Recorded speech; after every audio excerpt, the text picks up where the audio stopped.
चलो तो lecture 5 start करेंगे। पेज नंबर 230 निकाल दो, 230, पेज नंबर 230 एनसीईआरटी का पेज नंबर 230 और फिगर 13.12, फिगर 13.12 निकाल लो। और कल एक टॉपिक भी लिखवाएगा तो उस टॉपिक को भी मिला लो, है ना। कल का टॉपिक क्या था? कल का टॉपिक था when a current carrying conductor, बोलो बोलो क्या था? When a current carrying conductor is placed in a magnetic field. Diagram को भी देखते रहो। Mechanical force will be exerted, कौन लगाएगा? Will be exerted by the magnetic field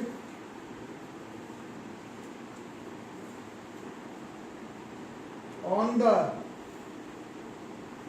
current carrying conductor which can या may deflect move the conductor। यही था ना, ये कल लिखवाया गया था, ठीक है। It's a very famous principle of physics, famous principle of magnetics.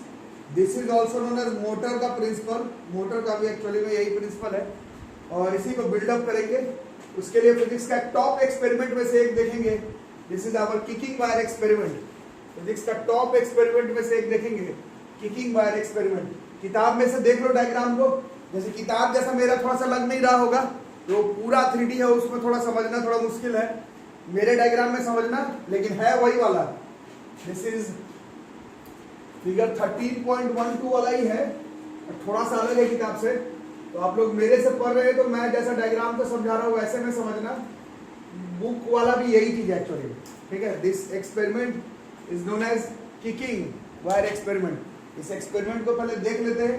और जैसे कि आप लोग 10th क्लास में देख रहे हैं, न्यूमेरिकल वगैरह इस चैप्टर में दिया हुआ है नहीं, तो चैप्टर को ऐसे ही बिल्डअप करना पड़ेगा। Topic, definition, formula, diagram, definition, concept, why, how, when, numericals नहीं, ठीक है।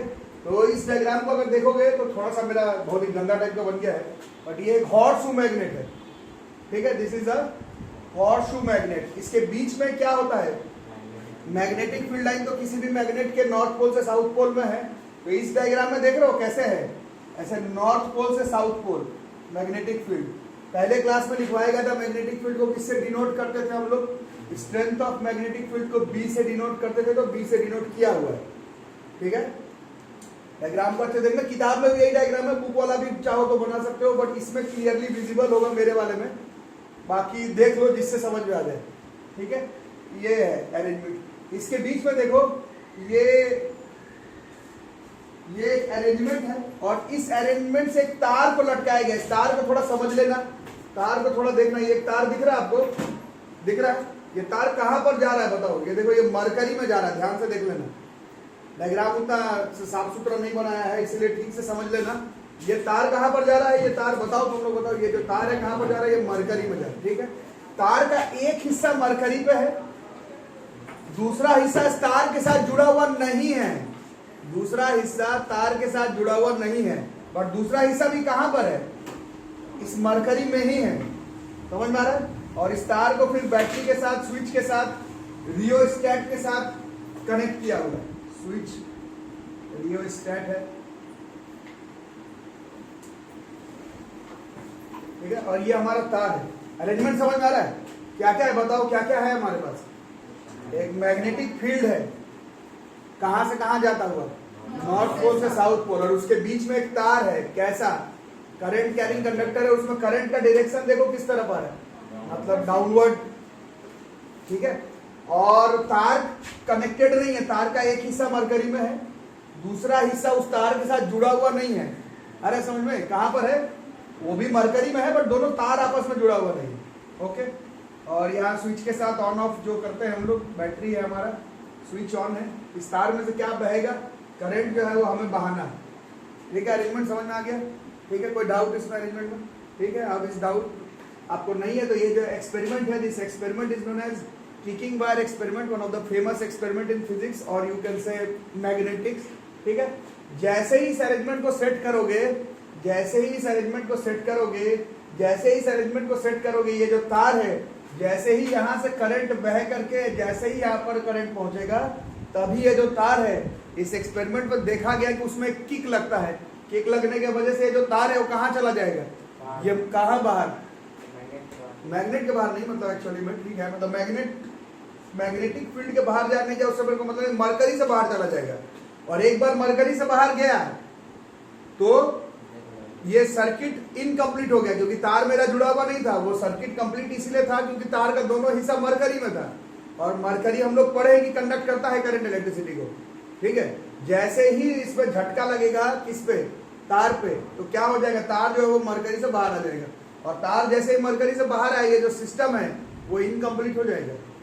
अरे समझ में, बट इनर्शिया भी तो पढ़े हैं आप लोग 9th क्लास में। ये तार क्या ऐसे जा करके अफ्रीका चला जाएगा क्या, नहीं जाएगा। क्या होगा, वो थोड़ा सा दूर जाएगा, फिर क्या होगा, वो जैसे ही थोड़ा मैग्नेटिक फील्ड से थोड़ा मतलब जहां तक जाए उससे मेरे को मतलब नहीं है, जहां तक जाए वापस क्या होगा, वापस आएगा, कहाँ आएगा, फिर जैसे ही मरकरी में आएगा फिर क्या हो जाएगा, वो फिर सर्किट कंप्लीट हो जाएगा, और फिर दिखेगा उसमें झटका लगते हुए।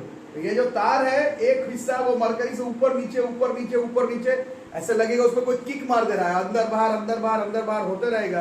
This experiment is known as kicking wire experiment, ठीक है। और ये किकिंग वायर एक्चुअली में यही चीज है जो कल आपको लिखवाया गया था। एक करंट कैरिंग कंडक्टर है, दिख रहा है ये वाला, इसको किस में प्लेस किया गया, इसको मैग्नेटिक फील्ड में, कल लिखे थे इसको प्लेस इन मैग्नेटिक फील्ड। तो कल क्या जाने थे, क्या लगता है, एक मैकेनिकल फोर्स लगता है। कौन लगाता है मैग्नेटिक फील्ड, किस पे लगाएगा, करंट कैरिंग कंडक्टर पे, जिसके वजह से क्या हो सकता है, उस पर फोर्स लग सकता है, पूरे फोर्स लग सकता नहीं, फोर्स तो श्योर लगेगा। अब उस फोर्स लगने के वजह से वो तार अगर मूव कर सकता है तो मूव करते हुए तुमको दिखेगा। This experiment is kicking wire experiment and concept involved with this, when a current carrying conductor presents magnetic field, a mechanical force will be exerted by the magnetic field on the current carrying conductor which can may deflect move the conductor, ठीक है। और इसमें कल एक कारण बताया गया था, कॉज। अब फिजिक्स का क्लास ऐसे छोड़ छोड़ के कर रहे, एक क्लास कर रहे दूसरा नहीं कर रहे तो कभी समझ में नहीं आएगा। केमिस्ट्री बायोलॉजी थोड़ी है ना। जो लोग रेगुलर कर रहे हैं उन्हें इसका कॉज बताया गया था। कॉज ये है, कल बताया गया था आपको, एक करंट कैरिंग कंडक्टर, इस पूरे चैप्टर का यही समरी है कि वो इलेक्ट्रिक फील्ड के साथ साथ खुद का एक मैग्नेटिक फील्ड भी बनाता है, और उसका अपना मैग्नेटिक फील्ड है। उसको अगर एक दूसरे मैग्नेटिक फील्ड में रखोगे, उस करंट कैरिंग कंडक्टर का मैग्नेटिक फील्ड और जिस मैग्नेटिक फील्ड में उस करंट कैरिंग कंडक्टर को रखे हो, उसका मैग्नेटिक फील्ड इंटरैक्ट करेगा, जिसके वजह से फोर्स लगेगा, ठीक है। और वो शो करने के लिए दिखता है, सबसे पहले इस एक्सपेरिमेंट से समझाया जाता है कि ऐसा होता है। एक करंट कैरिंग कंडक्टर लिया, मैग्नेटिक फील्ड के बीच में रखा, फोर्स लगेगा और तार पर झटका लगते हुए तुमको दिखेगा, ठीक है। ये अरेंजमेंट ऐसा, इस अरेंजमेंट का कोई काम नहीं, मतलब ऐसा यहाँ पर क्या लिखा हुआ है, विच कैन में लिखा हुआ है। अब तुम मोटा सा तार ले लिए और उसको पूरा कनेक्ट कर दिए तो हो सकता है इतना फोर्स लगे ही ना जिससे कि वो तार तुमको मूव करते हुए दिखे। इसमें दिखेगा, पतला तार लिए, दोनों तार कनेक्ट किए नहीं, मरकरी में छोड़ दिए तो फोर्स लगेगा, जाएगा, फिर मरकरी में गिरेगा, फिर जाएगा, फिर जाएगा। ये एक्सपेरिमेंटल सेटअप है, सिर्फ ये शो करने के लिए कि करंट कैरिंग कंडक्टर को मैग्नेटिक फील्ड में रखोगे तो एक मैकेनिकल फोर्स लगेगा, मैग्नेटिक फील्ड लगाएगा करंट कैरिंग कंडक्टर में, जिसके वजह से वो कंडक्टर मूव कर सकता है। This is kicking wire experiment. Kick करता वायर, वायर में लगेगा, किक लग रहा है, इस किकिंग वायर एक्सपेरिमेंट, ठीक है। डायग्राम बनाओ। तो अभी तक जो डायग्राम बना है उससे आपको जो लोग को आइडिया लग गया होगा क्या हुआ। एक करंट कैरिंग कंडक्टर था, मैग्नेटिक फील्ड के बीच में रखे हो और लगा उसमें फोर्स है, ठीक है। यही तीन चीज हुआ है। फिजिक्स के क्लास में बैठे हुए हैं, कौन कौन सा फिजिकल क्वांटिटी इन्वॉल्व हुआ, फोर्स, मैग्नेटिक फील्ड और इलेक्ट्रिक करंट, यही तीन चीज इन्वॉल्व है। फिजिक्स के क्लास में बैठे हुए हैं, फिजिकल क्वांटिटी का बात करो तो ये तीन चीज जो है वो वहां पर इन्वॉल्व हो रहा है, ठीक है। तो हमारा किसका डायरेक्शन इसमें फिक्स था, मैग्नेटिक फील्ड का डायरेक्शन फिक्स था और करंट का। लगा क्या है, फोर्स। तो हम लोग अभी तक कौन कौन सा लॉ पढ़ चुके हैं इस चैप्टर में, अभी तक पढ़े शुरुआत में स्नो रूल या फिर एम्पियर स्विमिंग रूल। उसके बाद आप पढ़े हैं Maxwell's right hand thumb rule, जो कि बताया गया कि सिर्फ स्ट्रेट करंट कैरिंग कंडक्टर पे है, बट जो लोग रेगुलर क्लास कर रहे हैं उन लोगों को मालूम छाया हुआ सोलेनॉइड में भी लगता है, उल्टा सर्कुलर कॉइल में भी लगता है, सब जगह पर लगता है Maxwell's right hand thumb rule. यहां नहीं लगेगा, अब यहां पर हमारे पास 3 फिजिकल क्वांटिटी इन्वॉल्व है, फोर्स, करंट और मैग्नेटिक फील्ड। तो यहां पर हम लोग एक लॉ का इस्तेमाल करते हैं, इस लॉ को हम लोग कहते हैं फ्लीमिंग्स लेफ्ट हैंड रूल। मैक्सवेल्स का राइट हैंड थंब रूल पढ़ लिए, अब पढ़ेंगे फ्लीमिंग्स लेफ्ट हैंड रूल। ठीक है, फ्लीमिंग्स लेफ्ट हैंड रूल। और इसमें हम लोग ये कह सकते हैं कि मैक्सवेल्स का राइट हैंड थंब रूल तो बहुत जगह पर इस्तेमाल हो जाता है, फ्लीमिंग का लेफ्ट हैंड रूल स्पेसिफिकली इसी केस के लिए बना हुआ है। किस केस के लिए?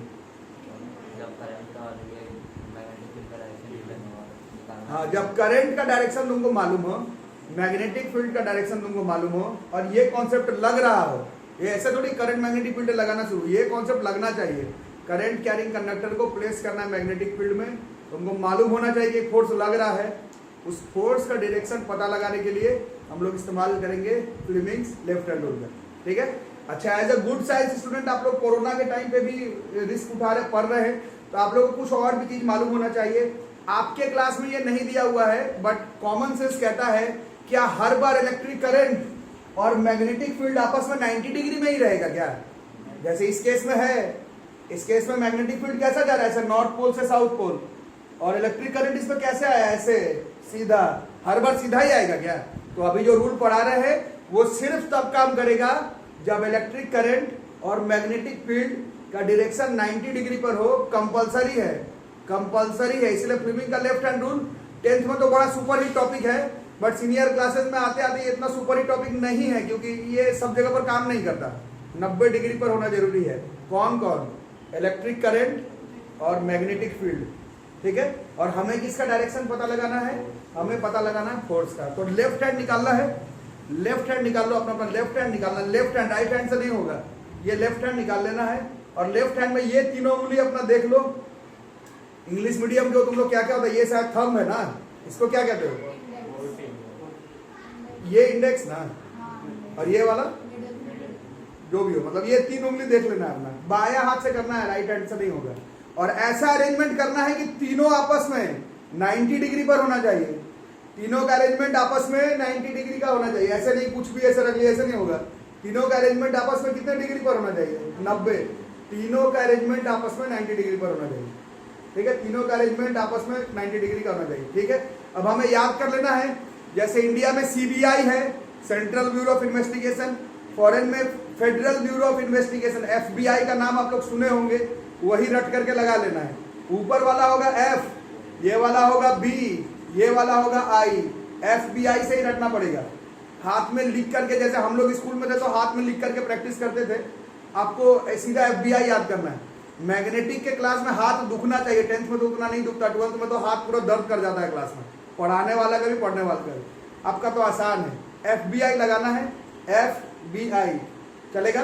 तो नाम से ही तो पता चल गया, ये बायां हाथ है, फ्लीमिंग्स का लेफ्ट हैंड रूल है। कब काम करेगा? करंट कैरिंग कंडक्टर को मैग्नेटिक फील्ड के बीच में प्लेस कर दिया और तुम्हें फोर्स का डायरेक्शन पता लगाना है। वो भी ये रूल सिर्फ तब काम करेगा जब करंट और मैग्नेटिक फील्ड और फोर्स अभी पता चल जाएगा, तीनों 90 डिग्री पर काम करना चाहिए। तो साफ पता ही चल रहा ना, तीनों उंगली 90 डिग्री पर है, तभी ये काम ही कर रहा है। ठीक है, तो अब इस डायग्राम में बताओ, इस डायग्राम में, मेरे डायग्राम में खुद से करके फोर्स का डायरेक्शन बताओ, मेरे वाले डायग्राम में खुद से करके फोर्स का डायरेक्शन बताओ। FBI मैग्नेटिक फील्ड कहां से कहां था? नॉर्थ पोल से साउथ पोल, तो यही डायरेक्शन है। ठीक है, FBI लेकिन किस तरफ था? नीचे की तरफ। तो ऐसा बोलो, सेटअप हो गया क्या?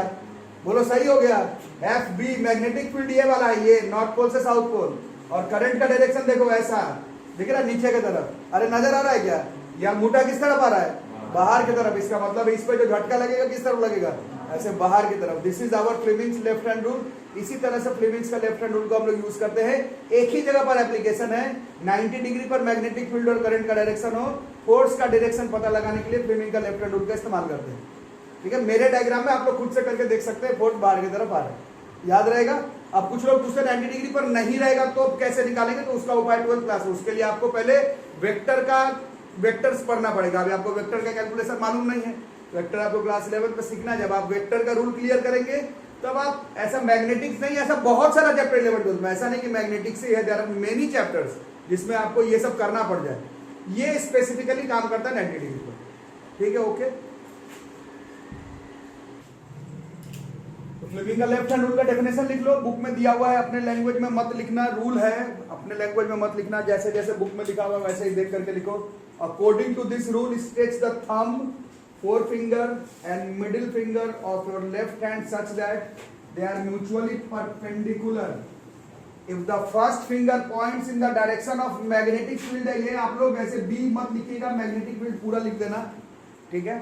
Second finger in the direction of current, then the thumb will point towards the direction of motion or the force acting on the conductor. This rule is known as Fleming's left hand rule. इस पर कई बच्चे पूछते हैं कि इसको सीधा copy में क्यों नहीं बताया जा रहा है, तो कैसे बताया जाएगा? तीन चीज आपस में परपेंडिकुलर होने की वजह से ये कितना डिमेंशन पर आ गया? ये 3 डायमेंशन हो गया। कॉपी आपका 2 डायमेंशन पर है, बोर्ड आपका 2 डायमेंशन पर है, किताब आपका 2 डायमेंशन पर है, तो सीधा किताब में एक फॉर्मूला लिख करके आप डायरेक्शन नहीं निकाल पाएंगे, इसलिए you have to use Fleming's left hand rule, ठीक है। तो इसमें कुछ थ्योरेटिकल क्वेश्चन है, न्यूमेरिकल वाला क्वेश्चन तो है नहीं। आप लोग बोलेंगे तो मैं टीएमएच से कुछ बता जरूर दूंगा, बट ऐसे है नहीं आपके सिलेबस में, है ना। तो कुछ क्वेश्चंस आपकी किताब में एनसीईआरटी में दिया हुआ डायरेक्शन फाइंड आउट करने के लिए, जो कि अभी हम लोग करेंगे, उसके लिए कुछ रूल रेगुलेशन एक बार रिकॉल कर लेते हैं। छोटे क्लास में पढ़े हैं बट उसको रिकॉल कर लेते हैं। यहाँ पर आप बताएं एफ, ये बी है, ये क्या है?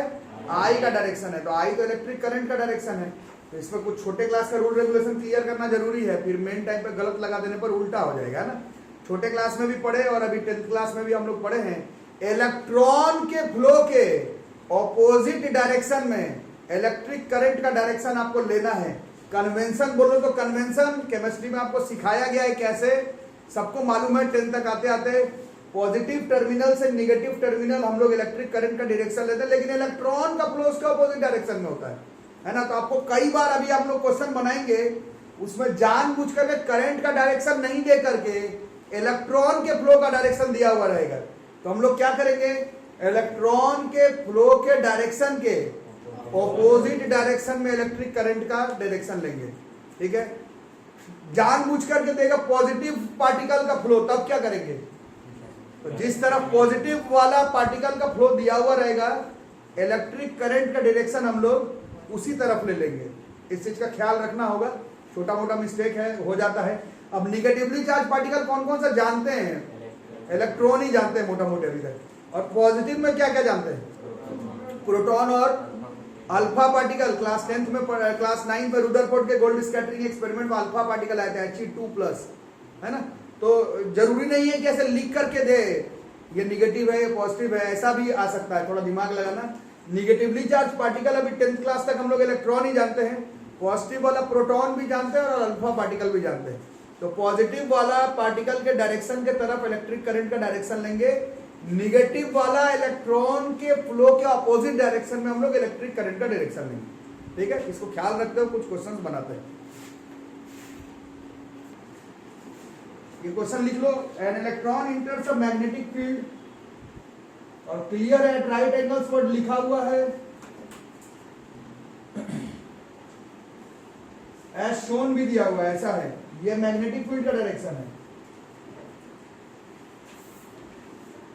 बी, और ये इलेक्ट्रॉन के फ्लो का डायरेक्शन है, इलेक्ट्रॉन के फ्लो का डायरेक्शन परपेंडिकुलर है। तुम्हें बताना है डायरेक्शन ऑफ फोर्स,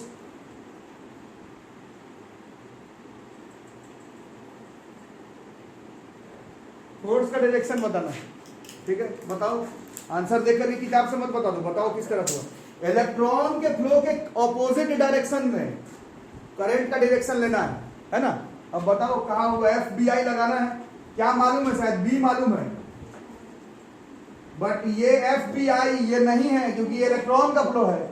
इलेक्ट्रॉन के फ्लो के ऑपोजिट डायरेक्शन में FB तो ठीक है, I कहां पर जा रहा है? आई इलेक्ट्रॉन का फ्लो ऐसे है और मेरा इलेक्ट्रिक करंट का डायरेक्शन ऊपर के तरफ है, तो ये अंगूठा किस तरफ जा रहा है? इनवर्ड, मतलब ठीक से बोलो, इनटू द बोर्ड है ऑप्शन में, देखो इनटू द पेज होगा, इनटू द पेज है ना, डी ऑप्शन ऐसा है ना, डी ऑप्शन है, into the page. Direction of force is into the page. कोई डाउट है इसमें? किसी को डायरेक्शन फाइंड आउट करने में डाउट इसमें? ठीक है, इस क्वेश्चन को बना लो अपना, जब तक हाथ दर्द नहीं होता तब तक इसका आंसर आता नहीं है। तो इस क्वेश्चन में क्या दिया? अल्फा पार्टिकल मतलब पॉजिटिव चार्ज पार्टिकल था। पॉजिटिव चार्ज पार्टिकल का जो डायरेक्शन होगा, करंट का डायरेक्शन वही होना है, और उसका डायरेक्शन किस तरफ था? वेस्ट के तरफ। मतलब एफ बी आई, करंट का डायरेक्शन वेस्ट के तरफ था। ये वाला जो उंगली है, ये वाला, ठीक है, ये इस तरफ है। ऐसे सीधा भी कर सकते हो, उतना घुमाने की जरूरत नहीं है, ऐसे भी कर सकते हो, ऐसे। ये डायग्राम है, एफ बी आई, आई इस तरफ है, ठीक है। फोर्स किस तरफ लग रहा है? नॉर्थ के तरफ। मैं जहां पर खड़ा हुआ, मेरा नॉर्थ उस तरफ है, मतलब ये डायग्राम में नॉर्थ इसी तरफ है, ठीक है। तो ये है नॉर्थ के तरफ, ये ऊपर के तरफ, और ये वेस्ट के तरफ। एफ बी आई, बी ऊपर के तरफ, तो बी ऊपर के तरफ, डायरेक्शन ऑफ मैग्नेटिक फील्ड ऊपर की तरफ, ठीक है। क्लियर? आज जो लोग नहीं करके आंसर ला रहे, सोच रहे हैं कि याद करके कर लेंगे, कर लेना, उतना दिक्कत थोड़ी है। साइंस में बहुत बेवकूफ लोग आया दुनिया में, जो सोच रहा है कि बिना फ्लेमिंग्स लेफ्ट हैंड रूल लगा करके आंसर निकाल लेंगे, वैसा बेवकूफ बहुत आया दुनिया में, है ना।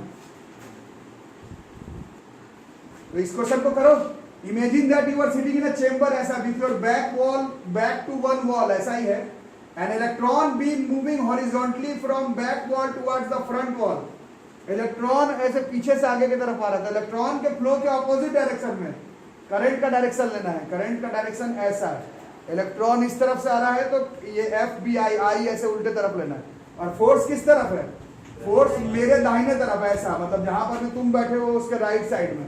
क्वेश्चन में लिखा हुआ है फोर्स दाहिने तरफ, तुम ऐसे हो तो तुम्हारा राइट यही हुआ। और एफ, ये आई है, आई ये इलेक्ट्रॉन के फ्लो के ऑपोजिट डायरेक्शन में। एफ बी आई, तो बी किस तरफ हो रहा है? बी जो है वो डाउनवर्ड्स हो जा रहा है। ये इस क्वेश्चन का आंसर हो जाएगा, ठीक है। तो अभी कुछ लोग पूछ रहे एग्जाम में, अगर एक नंबर का आएगा तो सीधा आंसर लिखोगे, एक नंबर से ज्यादा आएगा तो एक्सप्लेन करना पड़ेगा। एफ किधर लिए हो, इलेक्ट्रॉन के फ्लो के ऑपोजिट डायरेक्शन में करंट का डायरेक्शन लिए हो, 3 नंबर का आएगा तो वो सब एक्सप्लेन करना पड़ेगा, ठीक है। और किताब में क्लियर कट लिखा हुआ है कि इसी प्रिंसिपल पर बेस्ड इलेक्ट्रिक मोटर, और वही तुम्हारा लास्ट टॉपिक है। तो कल हम लोग करेंगे कि इलेक्ट्रिक मोटर कैसे इसी प्रिंसिपल पर बेस्ड है। सिर्फ इलेक्ट्रिक मोटर ही बच रहा है नए सिलेबस के हिसाब से इस चैप्टर में आपको, ठीक है। तो करेंगे अगले क्लास में, तब तक के लिए थैंक यू।